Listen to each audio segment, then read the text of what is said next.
Di dalam ruangan, Tony dan Yinsen membicarakan sebuah rencana.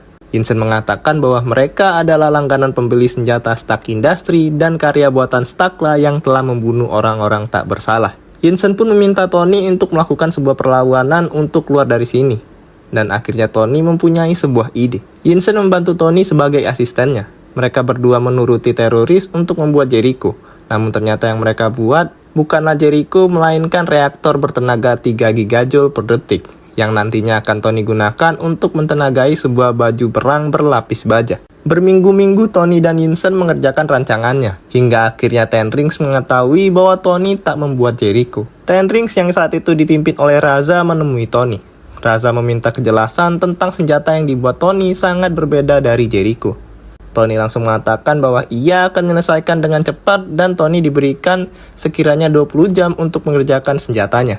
Tony langsung mengerjakan apa yang ia rencanakan tanpa istirahat.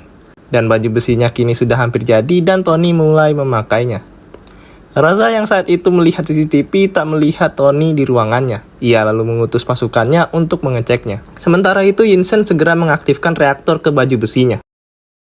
3 anggota Ten Rings mencoba membuka pintu ruangan mereka secara paksa. Namun ternyata pintu penjara itu telah dipasang beberapa peledak dan saat para teroris itu membukanya, seketika meledakkan mereka dan Raza yang saat itu melihat dari CCTV pun seketika murka. Karena proses menghubungkan reaktor ke baju besi memakan waktu yang lumayan lama, Yinsen akan mencoba untuk menahan Ten Rings yang sekarang sedang menuju ke ruangan mereka. Yinsen pun keluar dari ruangan sambil menembak dengan membabi buta. Namun di saat belum jauh keluar dari ruangan, Yinsen langsung dikepung oleh para anggota Ten Rings. Dan di saat itu juga proses menghubungkan pun juga telah selesai. Beberapa pasukan Ten Rings mencoba memasuki ruangan mereka. Tony yang saat itu telah memakai baju besinya langsung menyerang anggota Ten Rings.